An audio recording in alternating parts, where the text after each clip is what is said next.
Assalamualaikum warahmatullahi wabarakatuh. Bertemu lagi dengan saya Rian Sastra Indonesia. Pada kesempatan kali ini saya akan melanjutkan pembahasan yang kemarin. Yang kalau misalkan kali ini itu menonton video saya yang kemarin itu mengenai pengertian dan contoh dari teks narasi. Oke, lanjut saja ke pembahasan. Untuk pembahasan kali ini yaitu mengenai ciri-ciri dari teks narasi. Oke. Lanjut saja ke ciri yang pertama, yaitu memberikan informasi baik itu peristiwa ataupun kejadian ataupun pengalaman pribadi, baik itu peristiwa atau kejadian yang nyata ataupun cerita yang fiktif, imajinatif ataupun hayalan. Nah, misalkan cerita yang tidak nyata atau fiktif atau imajinatif di sini maksudnya misalkan contoh cerita pada legenda atau cerita tentang binatang. Cerita tentang terjadinya suatu kejadian atau peristiwa. Ataupun fabel. Fabel kan itu cerita binatang ataupun cerpen, cerita pendek ataupun novel. Oke, lanjut saja untuk ciri yang kedua, yaitu alur ceritanya diceritakan secara berurutan. Nah, dari awal hingga akhir ceritanya diceritakan secara berkesinambungan. Jadi ada awal cerita, tentunya ada akhir cerita, seperti itu. Yang ketiga itu adanya topik atau tema pembahasan. Nah, tentunya harus ada topik yang akan disampaikan, informasi yang akan disampaikan, cerita yang akan disampaikan, topik, tema, atau pembahasan. Untuk ciri yang keempat, yaitu adanya konflik di dalam suatu cerita untuk menambah kesan atau rasa kesan menarik biar tidak monoton dalam cerita tersebut.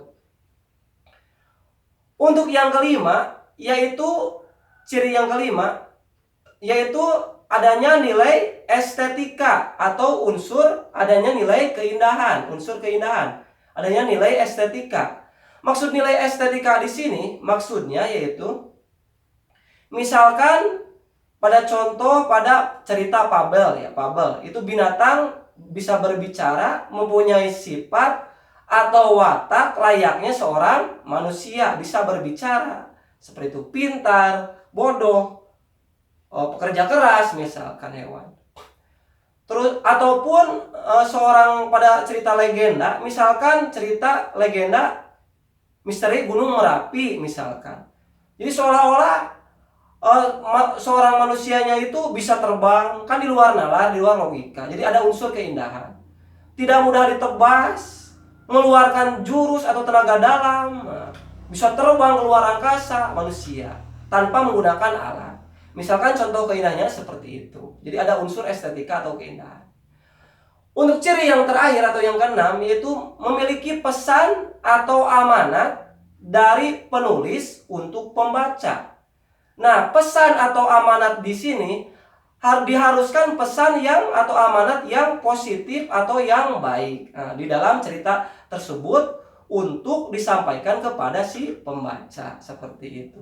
Misalkan contohnya pada cerita atau legenda atau cerita Malin Kundang. Di sana itu memberikan amanat atau pesan agar si pembacanya itu tidak durhaka terhadap orang tua. Biar biar hidupnya sukses misalkan. Jadi ada pesan tersendiri di dalam cerita tersebut. Kan di dalam cerita Malin Kundang tersebut itu awalnya itu anaknya itu kan pergi dari kampung meminta doa restu orang tua, pergi ke kota, sudah kaya malah melupakan orang tuanya, seperti itu. Jadi jangan seperti itu.